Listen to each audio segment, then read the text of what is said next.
Now we have Professor Gian Carlo Di Renzo.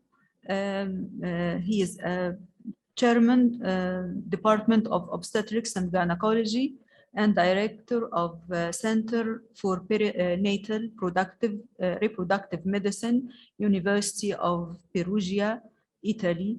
And he is the past General Secretary of FIGO. He will talk to us on eradication of Rh disease. We welcome you, Professor. Dear Professor.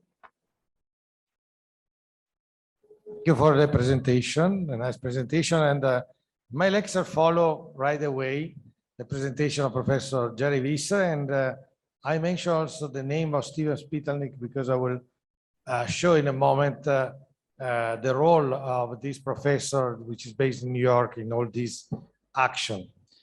The status quo that has been delineated by Professor Visser is quite clear. 50% is not covered for Rh disease, but with the disparities around the world. And of course, the recommendation that we heard speak about primary aims and so on according to geography.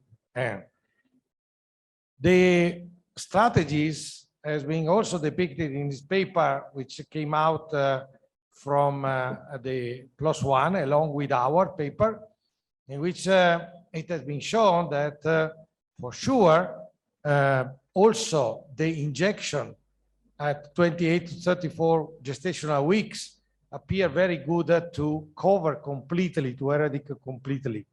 And this, however, is a little bit striking with the information that Professor Jerry showed, and this slide speak by itself, because if I speculate a little bit further of the data presented by Professor Visser, and we calculate how many doses we need, which is more or less only in postpartum 2.6 million to cover the Rh negative population with a potentially Rh positive fetus, and avoiding the 300,000 fetuses or neonatal risk, which are still the burden of every year. We need, for an average of $50 per dosage of immunoglobulins, $130 million per year. And this looks very big issue to cover. Although, I show you that this is just 1/4 of the cost of one stealth aircraft that is fabricated at least in 10 samples every year in the United States. But this is another issue. To advocate for the 130 million, it looks a very complicated issue. Okay?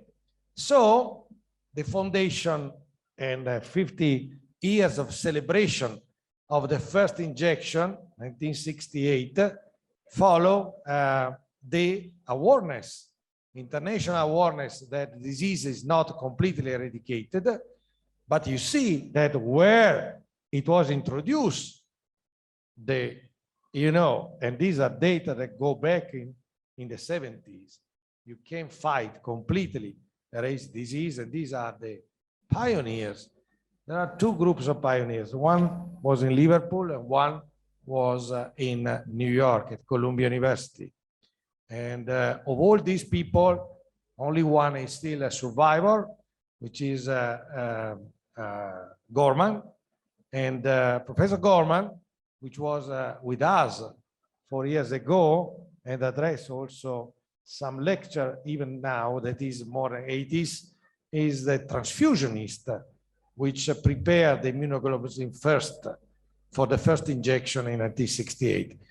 Professor Visser showed the celebration day that we had in New York, and Mary Dalton is the chairman at that time of the Department of Aesthetic and Ecology, and it was already clear at that time with the lecture by several people that there are a lot of disparities, a lot of problems. But these two events that we had in 2018 were clarifying where to go, where we need to push for awareness, where we need to push for getting the immunoglobulin on.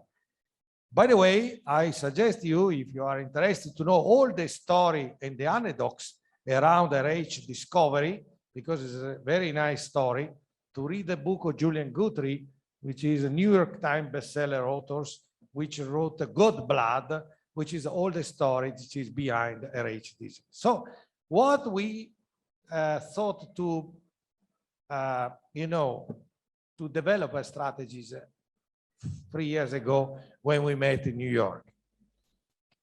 The 3-4 things that are important is awareness, resolve geographical disparities, create guidelines, what we did, practically the 3A, and give access to the possibility of immunoglobulins.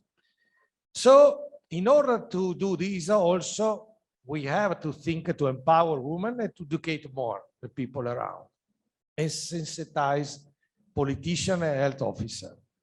So in Rome, 2 years ago, we started the embryo of this group, a new organization, which we call WIRhE.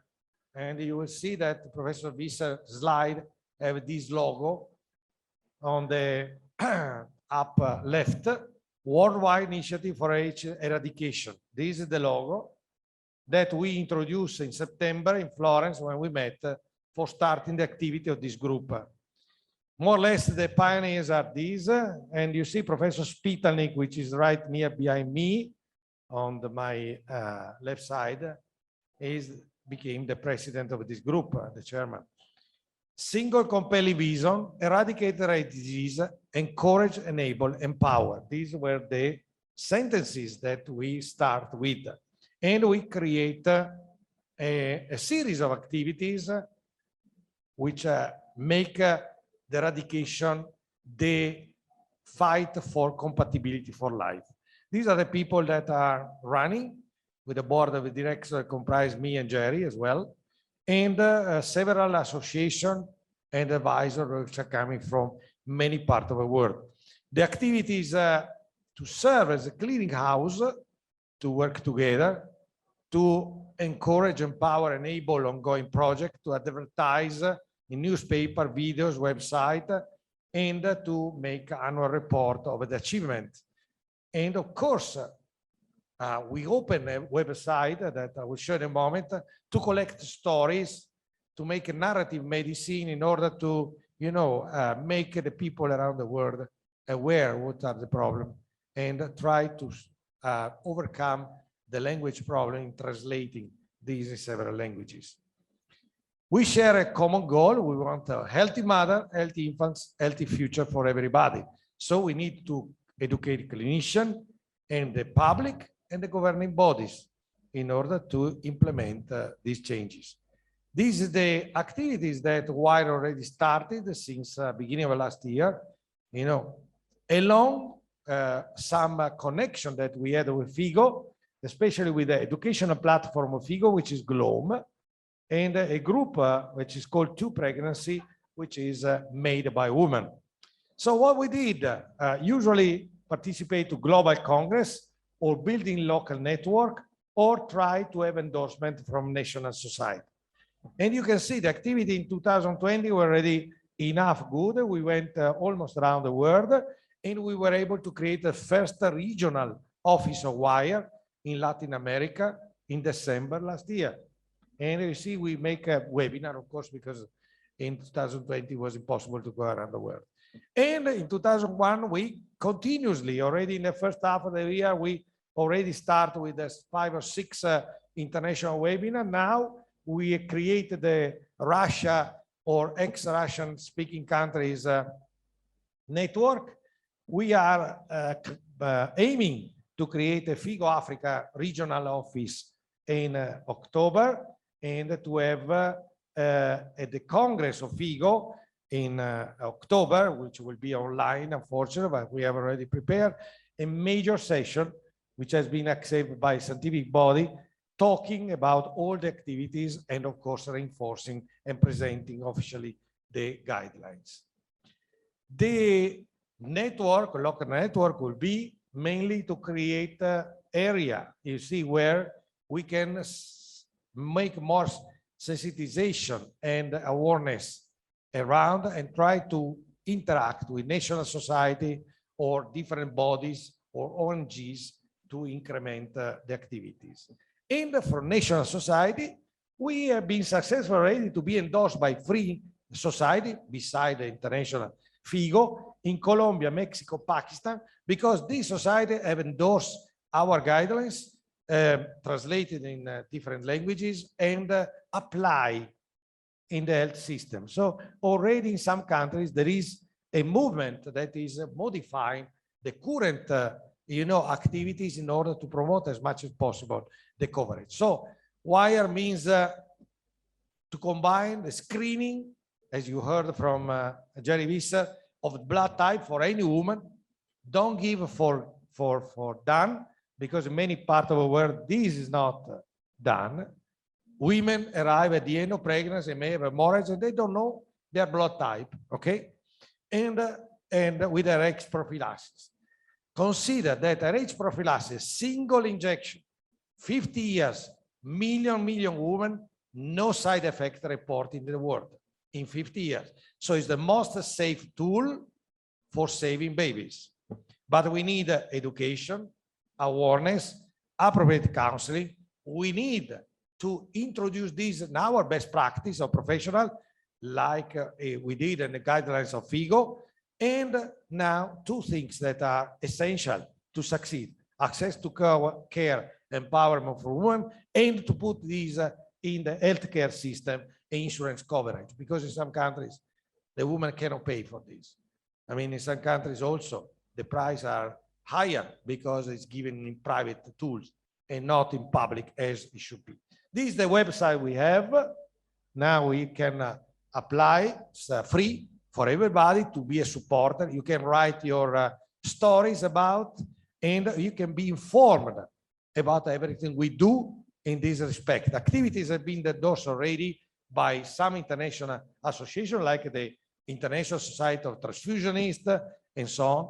And I would like to end as well as Professor Visser. He mentioned Red Cross. I mentioned Ellen Adams Keller. Alone, we can do so little. Together, we can do so much. So please join us in this endeavor. Thank you very much. Thank you very much, Professor Di Renzo, for this precious talk. Thank you very much. And any questions, please? It's important that you join the group. Thank you very much.